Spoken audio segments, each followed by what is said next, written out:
I'm here today to give you my opinion of this welder. It is the Weldpro MIG 200 GDSV. It's a 200 amp dual voltage machine. It'll do 120 or 240. They give you a nice adapter to go from a standard 120 to the 50 amp 240. I've currently got it plugged into the 240. Let's go over why I decided on this welder and why I needed it. First of all, I needed it to do some body work on the old truck here. Did a lot of research. I looked at the Millers, the Lincolns, the Hobarts. A buddy of mine that used to live next to me had a Miller-Matic 135. Really nice machine. So I was really looking at the Millers just because I had used one. I knew how it worked and I was happy with it. But starting to do the research is like, yeah, you know, it's a lot of money. So I looked at the Lincolns, the Hobarts, came across a video on YouTube. A gentleman named Joe, he had bought the MiG 155 from Weldpro. And his son kept borrowing it from him, so he ended up giving it to his son and went out and bought the Weldpro 200 that you see here. So he was happy enough with the 155 model that he bought the same brand. So that told me it's got to be a decent brand if he bought it 2 times. So that kind of led me to looking at this one, and for the price point, not only do I get to do MIG, but lift, TIG, and stick. Also, I bought the spool gun so I could weld on aluminum. Haven't tried it yet, but we'll get there eventually. So the price point brought me to this, and it comes with a lot of stuff for the money. Alright, so we went over why I got the welder. Now let's go over what comes with it. On the MIG side, it comes with nice TIG torch.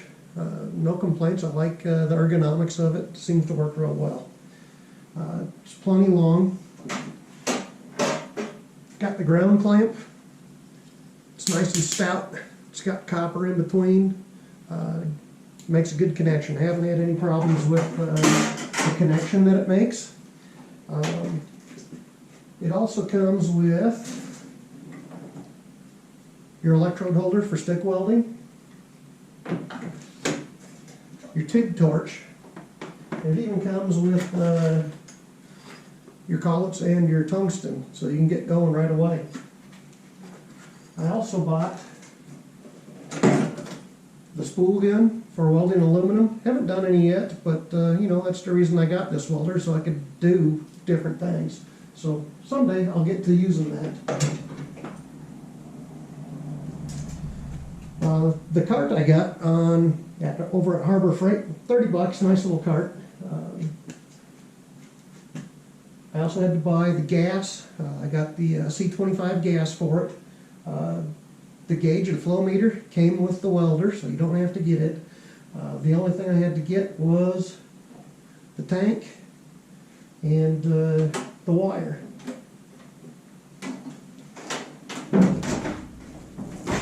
You can tell that it will take a 10-pound spool or the smaller, I believe they're 2 pounds. It's got a nice feeder. Just pops down. It comes with lots of different rollers for your different sized wire. I'm running 023 in this just because it's nice and light for body work, works out perfect. We'll do 35, 30, and 40. Comes with all your rollers and even the grooved ones for your flux cord wires. Chart on the inside tells you, you know, if you're running this size wire with this gauge metal, it will tell you what your settings should be. Might help if I close this back up.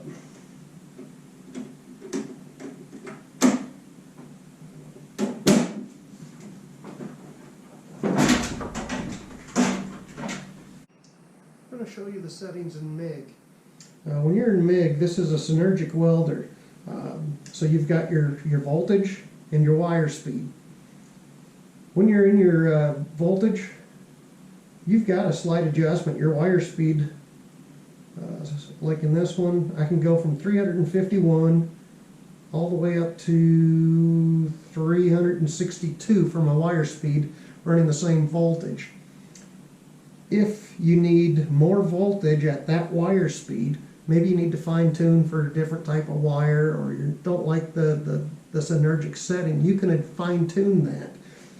Let's say with these settings and the wire I'm running, currently the wire I have in here, their settings are spot on. I don't have to change anything. I did run some Harbor Freight wire in it, and I needed to increase the voltage. And once I fine-tuned the voltage, the synergic settings worked perfectly. And to fine-tune that, let's go into our menu. I've got my voltage adjustment. Let's say you got some wire and you're finding that you're going to need a little bit more voltage to run that wire in their synergic settings. I can increase or decrease up to 20% or down 20%.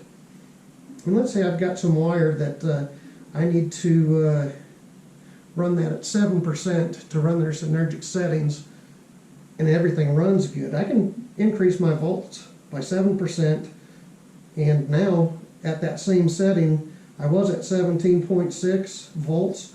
Now I'm at 18.8 and running the same wire speed. You might need to run it lower so you've got a lower voltage and more wire speed. And that's something you're going to have to play with, but it's very simple to go in and adjust those settings. And so I'm going to go back and set that back at 0. It's working really well with my 023 wire that I have in here. Their numbers are spot on. It's working perfectly. The next you have is your inductance.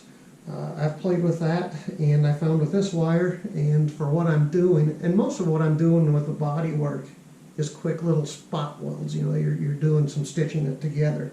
And so I increased that, and that gets your wire hotter faster.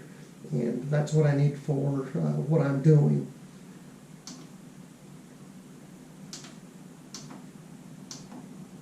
And the next we have our wire sizes. We can go in, and this is 023, that's what I'm running, or I can run 030 or 040 wire. Let's go over to our lift TIG. When you are in lift TIG, you can adjust your amperage here. I haven't done any TIG welding, but I do plan on it. I don't have the gas to TIG weld, but it is something I definitely want to try.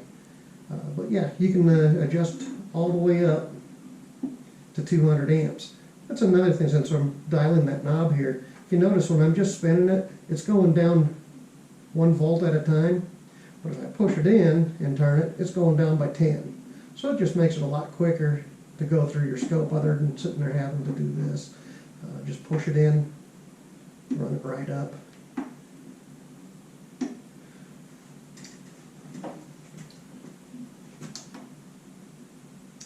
There are no menu for your TIG, so there's no settings. You just set your current, and it's a lift TIG, you're ready to go. Let's switch it over to stick. In stick mode, you can adjust your amperage, and once again, that same button trick works here. You can push it in, and it goes up by the 10s instead of the 1s. In stick mode, you've got your arc force adjustment. You can adjust your arc force to what suits you. Also in stick, you've got your VRD. That's a voltage regulating device. It's a safety feature. If you're working in damp conditions, it keeps you from getting basically electrocuted as you're arc welding. I don't know if you've ever been zapped by them, but it smarts. So it's a really nice feature. I've heard people say that it might cause arc to stick, your rod to stick. You can turn that off, and to get that off, take this up to 108 amps, and then push and hold your 2T, 4T button, and that will turn your VRD to off. I don't see any reason to turn it off. It's a good safety feature, but if you find your rods are sticking when you're trying to strike an arc, you could switch that off, give it a try, see what it does for you. But I would probably leave it on, my preference. One thing I did miss, in MIG, we've got the 2T and 4T. When you're in 2T, you pull the trigger, you start welding, you let go, and it stops welding. If you were to switch it over to 4T, you pull the trigger, strike the arc, get her going. You don't have to hold the button until you're done. So if you've got a long string to make, just push the button, let go, it welds, you're done, push it and let release, and it turns off. The remote button. That remote is for when I attach the spool gun. When I attach the spool gun, I can hit the remote button, and that will let me run the spool gun.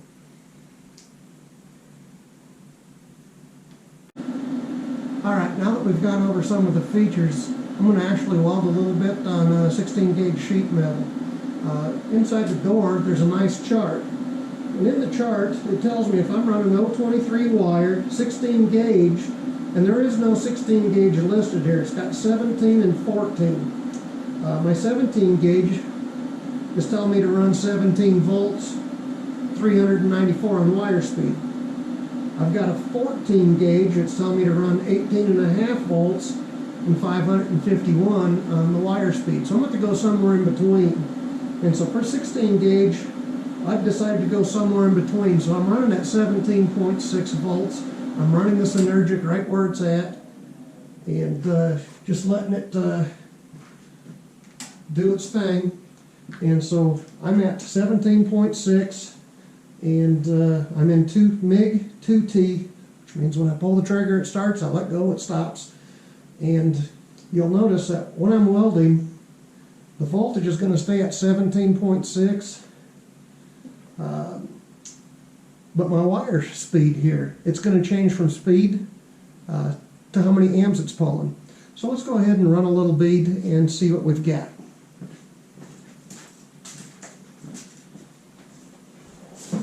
Definitely not running a pro shop here, being I'm on my knees running this stuff, but here we go.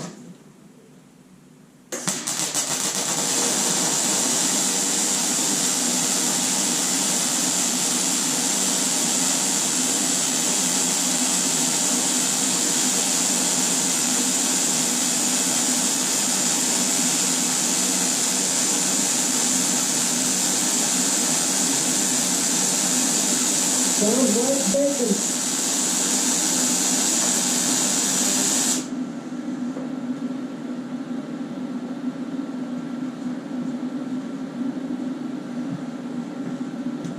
And if you could hear it, it's got a really nice, powerful, smooth, an incredibly smooth sound to it. And let me show you what it just did on that short little bead. Granted, I don't weld very often, but that is a nice smooth bead. Running on Synergic, I mean, that thing run perfect. Let me get this put back in.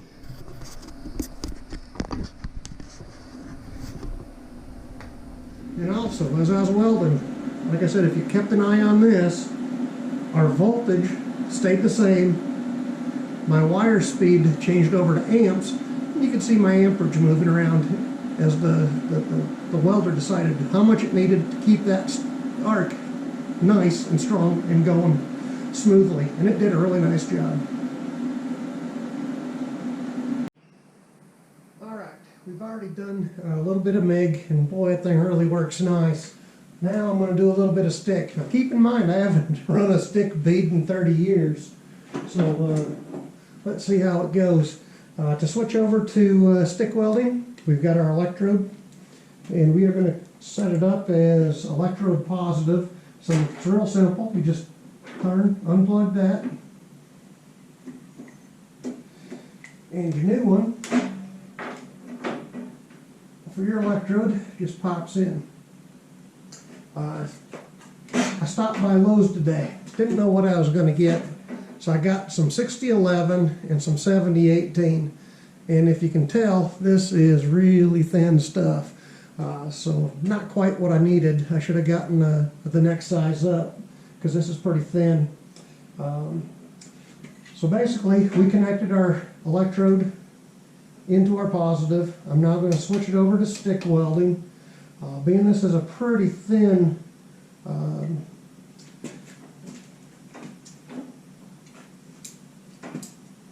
electrode, I'm going to look at the door, and for this size electrode, it says I can run anywhere between 30 and 90 amps, depending on the thickness of stuff I'm running. I'm just going to lay a bead on top of a thick piece of metal, so I'm going to set it right at 70 amps.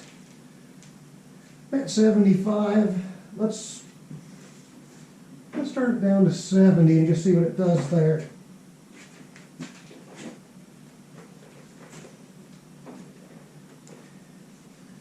And like I said, haven't done this in 30 years, so wish me luck. I'm going to turn the camera so we can get a better view of my work.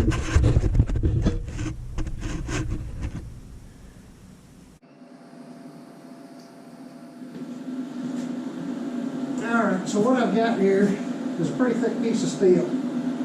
On one side, I didn't clean any of the mill scale off. I'm going to try my 6011 on that. That's what it's made for. And then on the other side, I've cleaned a spot off. I'm going to try a piece of 7018. I should have got a bigger wire. I didn't realize this was going to be so small. But let's try this 6011 and see what it does on the mill scale side.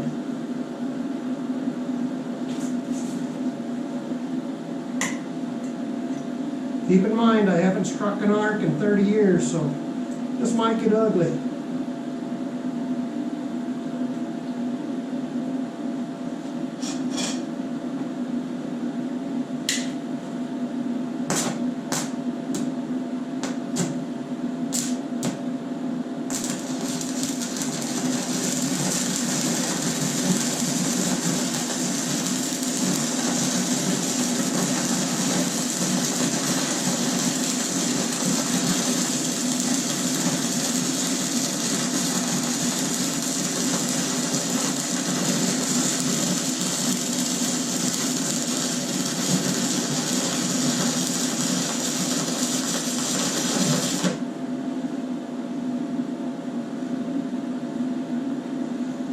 Not bad for not touching it in 30 years. I'm going to go to the clean part. Go on, dogs. Get. Go lay down. Go lay down. Going to have some dogs with flash burn here. So this is on the clean metal.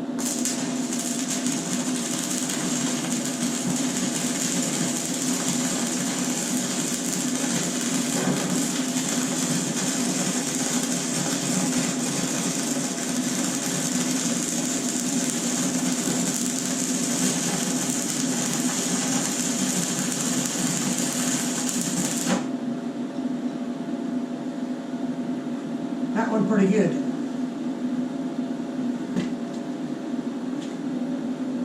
Go lay down. Go lay down. Alright, next I'm going to try some 7018. Let's see what that looks like.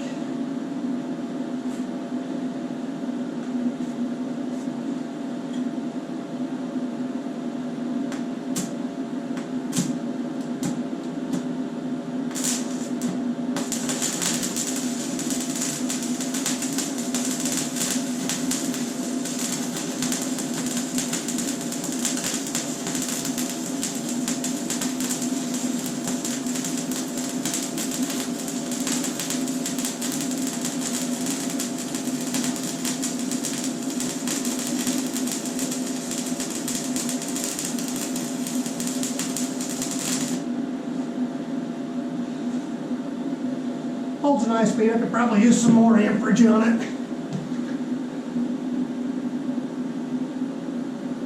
Let's try that.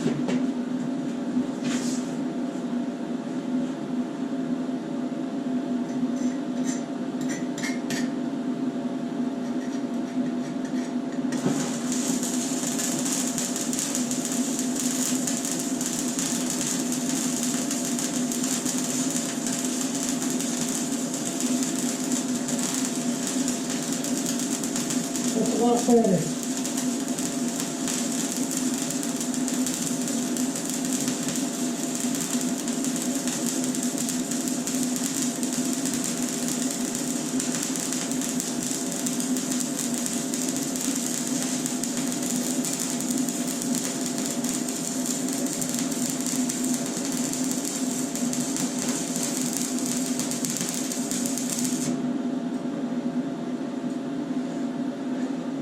That one's smooth as butter.